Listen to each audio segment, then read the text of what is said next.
हम पढ़ रहे हैं बच्चों कक्षा 10 की गणित की पाठ्य पुस्तक का अध्याय 13 पृष्ठीय क्षेत्रफल और आयतन। आज भाग 16 में हम हल करेंगे हमारी पाठ्य पुस्तक की प्रश्नावली 13.4 की प्रश्न संख्या 1 से 3 तक। हमेशा की तरह आपको अपना पेन और नोटबुक तैयार रखना है बच्चों।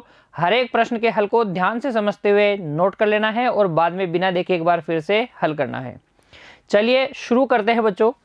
प्रश्न संख्या 1 देखिए, ध्यान से पढ़ेंगे। पानी पीने वाला एक गिलास 14 सेंटीमीटर ऊंचाई वाले एक शंकु के छिन्नक के आकार का है। पानी पीने के एक गिलास की बात हो रही है, किसके आकार का है? शंकु के छिन्नक के आकार का है।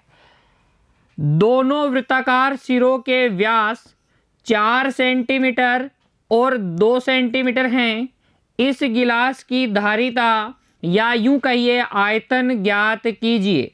हमें गिलास के अंदर कितना पानी आ जाता है, गिलास की धारिता ज्ञात करनी है, गिलास का आयतन ज्ञात करना है। देखिए गिलास पर विचार कीजिए।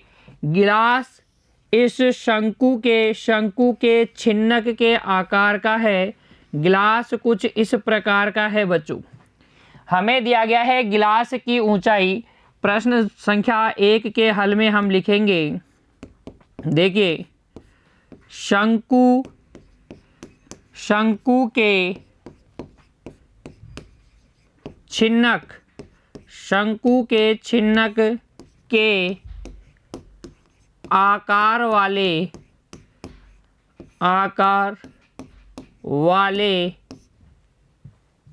गिलास की ऊंचाई हमें पता है इस गिलास की ऊंचाई कितनी है। इस गिलास की ऊंचाई h है 14 सेंटीमीटर तथा गिलास के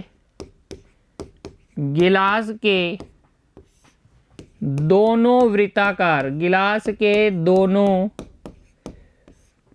वृत्ताकार सिरों के व्यास दिए गए हैं क्या? तो दोनों वृत्ताकार सिरों के व्यास, देखिए इस गिलास के दोनों जो वृत्ताकार सिरे हैं उनके व्यास, जो बड़ा वृत्ताकार सिरा है उसका व्यास 2r1 कितना है? 4 सेंटीमीटर है। यहाँ से r1 बराबर आ जाएगा 4/2 अर्थात 2 सेंटीमीटर। यानी कि बड़े वृत्तीय सिरे की त्रिज्या कितनी है? 2 सेंटीमीटर है।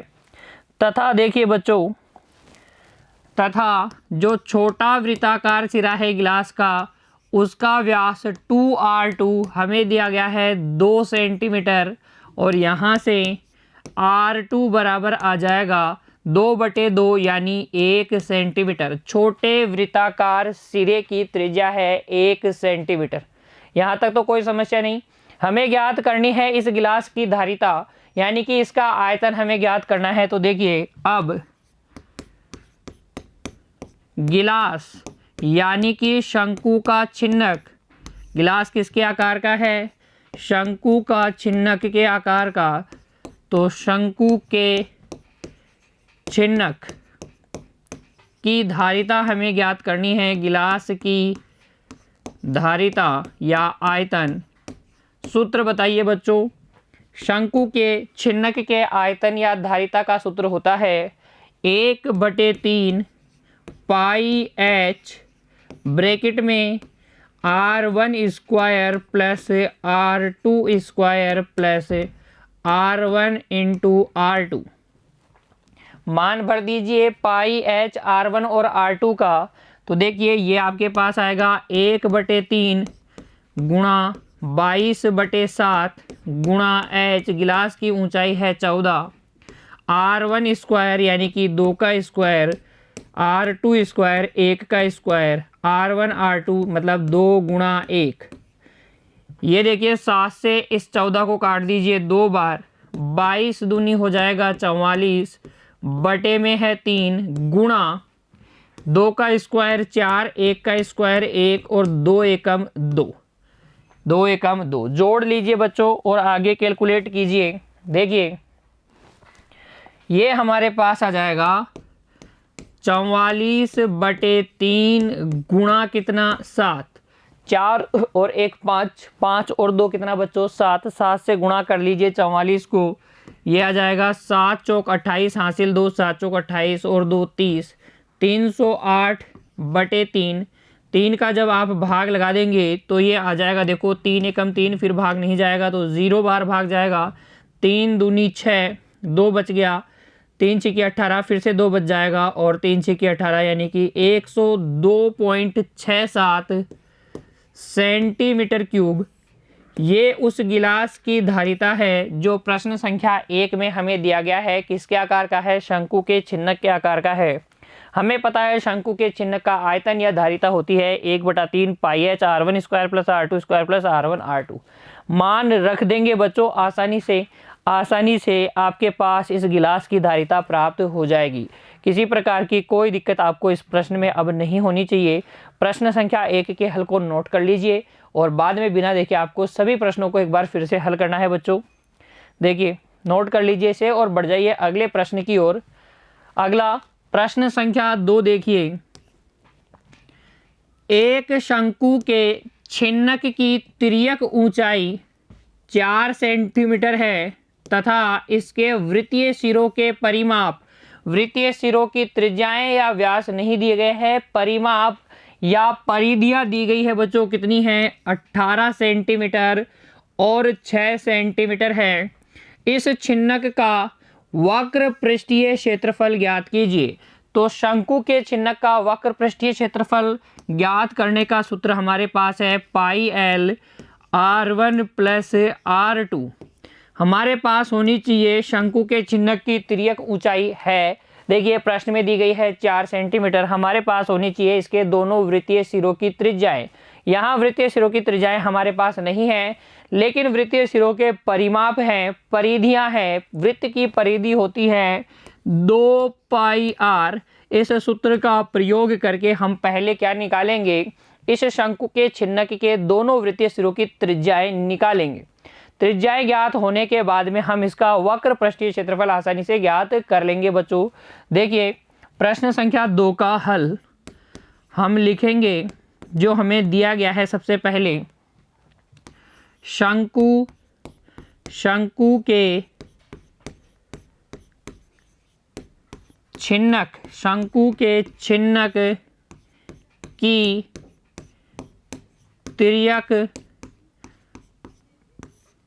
तिर्यक ऊंचाई, शंकु के छिन्नक की तिर्यक ऊंचाई L कितनी है 4 सेंटीमीटर है। कितनी दी गई है 4 सेंटीमीटर तथा इसके वृत्तीय सिरों के परिमाप, वृत्तीय सिरों के परिमाप या परिधियां हमें दी गई है 18 सेंटीमीटर और 6 सेंटीमीटर, अर्थात 2 पाई r1 बराबर 18 सेंटीमीटर। यहाँ से r1 हो जाएगा 18/2 पाई यानी कि 9/पाई सेंटीमीटर। r1 कितना हो जाएगा 9/पाई सेंटीमीटर तथा दूसरा जो सिरा है उसकी परिमाप या उसकी परिधि 2 पाई r2 वो हमें दी गई है 6 सेंटीमीटर बच्चों। यहाँ से r2 दूसरे सिरे की त्रिज्या आपको मिल जाएगी 3/पाई सेंटीमीटर। देखिए 2 पाई का उधर ले जाके भाग लगाओगे तो 2 से 6 कट जाएगा, 3 बार 3/पाई सेंटीमीटर आ जाएगा। आपके पास है तिर्यक ऊंचाई, आपके पास है दोनों सिरों की त्रिज्याएं। आप आसानी से ज्ञात कर सकते हैं इस शंकु के छिन्नक का वक्र पृष्ठीय क्षेत्रफल इस सूत्र की सहायता से। हमें सिर्फ मान रखने हैं बच्चों। देखिए हम लिखेंगे अब शंकु के छिन्नक का वक्र पृष्ठीय क्षेत्रफल बराबर pi L R1 plus R2। Pi L कितना है 4, R1 प्लस R2 9/पाई प्लस 3/पाई। जोड़ लीजिए, ये हो जाएगा पाई गुणा 4 गुणा 12/पाई। पाई से पाई काट दीजिए, 12 का पहाड़ा 4 बार बोलेंगे कितना आएगा 48 सेंटीमीटर स्क्वायर क्या आ जाएगा। शंकु का वक्र पृष्ठीय, शंकु के छिन्नक का बच्चों, शंकु के छिन्नक का वक्र पृष्ठीय क्षेत्रफल कितना 48 सेंटीमीटर स्क्वायर। नोट कीजिए प्रश्न संख्या 2 के हल को इसी तरीके से आपको अपनी नोटबुक में हल करना है। इस प्रश्न को इसी तरीके से रिप्रेजेंट करना है बच्चों, लिख लीजिए। अब देखिए फिर इसके बाद में अगला प्रश्न, प्रश्न संख्या 3।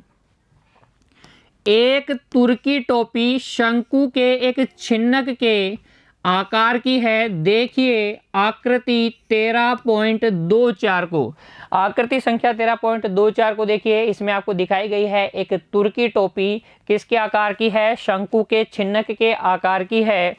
यदि इसके खुले सिरे की त्रिज्या 10 सेंटीमीटर, जो खुला सिरा है उसकी त्रिज्या है 10 सेंटीमीटर, ऊपरी सिरे की त्रिज्या 4 सेंटीमीटर है और टोपी की तिर्यक ऊंचाई 15 सेंटीमीटर है, तो इसके बनाने में प्रयुक्त पदार्थ का क्षेत्रफल ज्ञात कीजिए।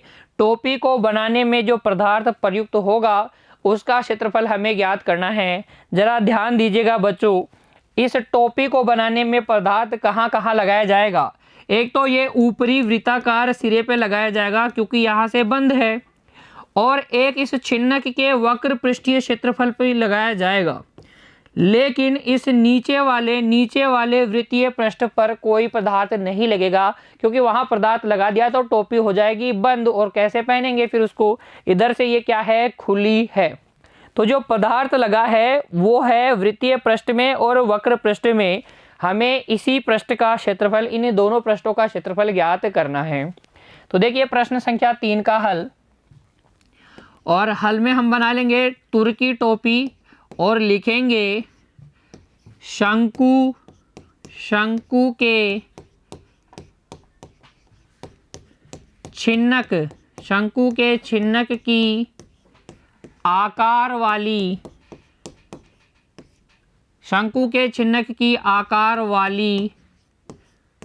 तुर्की टोपी की तिर्यक ऊंचाई देखिए, इस टोपी की तिर्यक ऊंचाई L हमें गिवन है कितना, टोपी की तिर्यक ऊंचाई है 15 सेंटीमीटर, ये हमें दिया गया है 15 सेंटीमीटर, तथा टोपी के वृत्तीय सिरों की त्रिज्याएं, टोपी के वृत्तीय सिरों की त्रिज्याएं, देखिए टोपी के वृत्तीय सिरों की त्रिज्याएं हमें दी गई हैं। देखिए खुले सिरे की त्रिज्या है 10 सेंटीमीटर और ऊपरी जो सिरा है, बंद जो सिरा है, उसकी त्रिज्या है 4 सेंटीमीटर। बड़ी त्रिज्या को हम R1 बोलते हैं, छोटी त्रिज्या को R2। तो यहाँ से R1 बराबर हो गया 10 सेंटीमीटर तथा R2 बराबर हो जाएगा 4 सेंटीमीटर। किसी प्रकार की कोई दिक्कत नहीं। हमें ज्ञात करना है कि जो टोपी बनाने में पदार्थ प्रयुक्त किया गया है उसका क्षेत्रफल। देखिए क्या पूछा गया था, इसके बनाने में प्रयुक्त पदार्थ का क्षेत्रफल। तो अब हम निकालेंगे पदार्थ का क्षेत्रफल, लिखेंगे अब टोपी बनाने में